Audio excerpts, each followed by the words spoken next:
pleasant for me to get this book out and to look at the beautiful, beautiful pictures.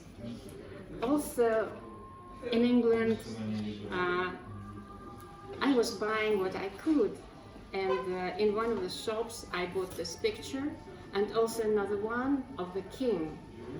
And the nanny of the nurses said, you know what I thought? This is you and your brother. I don't know where the king is, but I'm still here. So I love this beautiful girl.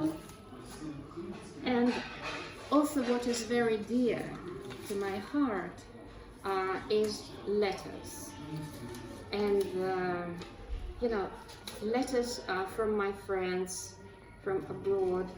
And for example, this is a beautiful postcard from David Buxton, and he sent me many postcards, and then here are some more.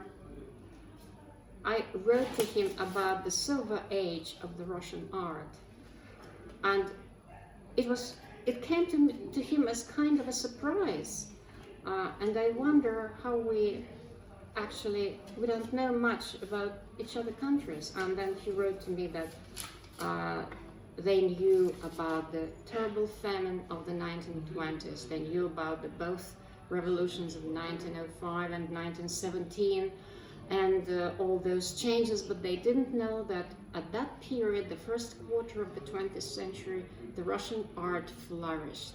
So that was new to him, and I was very happy to be a kind of a Kulturträger, which I've been doing actually all my life. Also in London, I've bought this picture, beautiful picture of the Thames, the bridge, and a famous prison.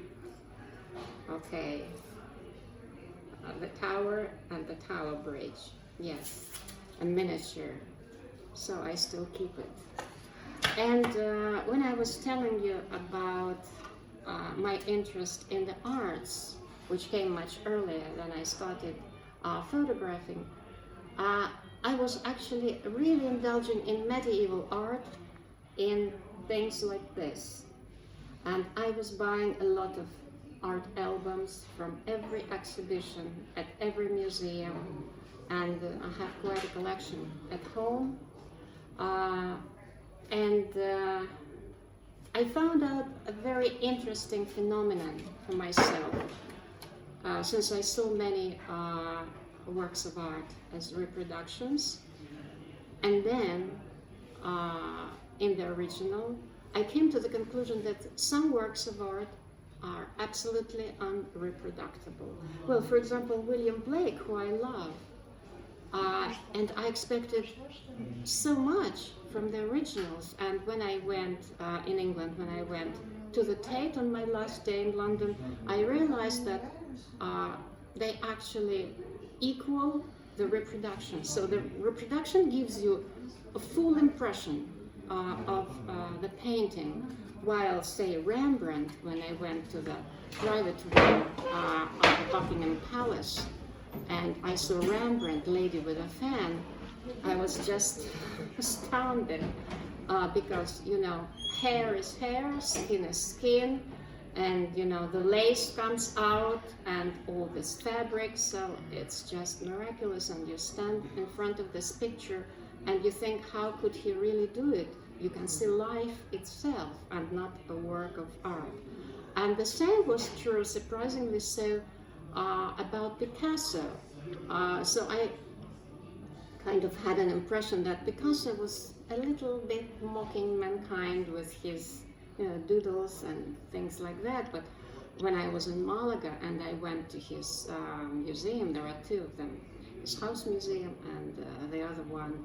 And it was the first time when I left the museum and I didn't want to stop at the bookshop, because what I saw in the original was absolutely, you know, nothing could stand a candle to it, no reproduction.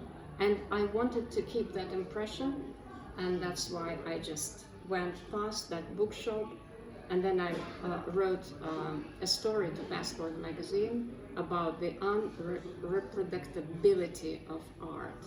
So it was Picasso who gave me that feeling. Also, talking about London, I should mention that Lady North invited me. Lady North was doing PR for the royal family.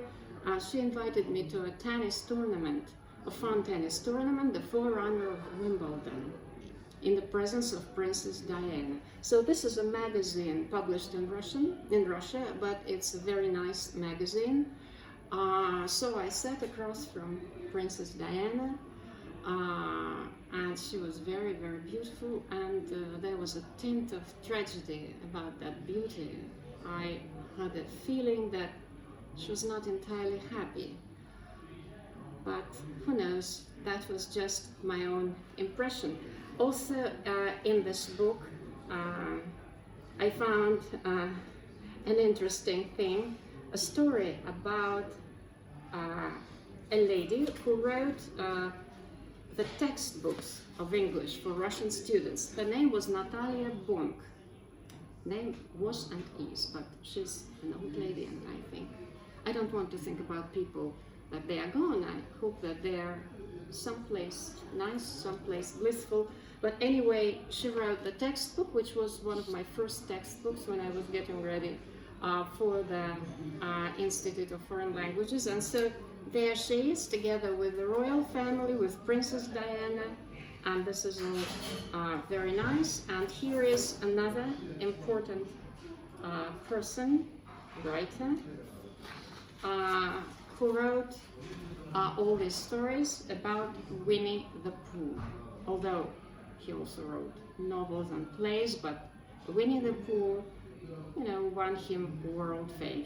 He wrote those fairy tales for his son. So his name is Alan Milne. That is his portrait, beautiful portrait. So, anyway, we were talking about this book on ancient Egypt, and I also forgot to mention my editor in the Russian publication. It was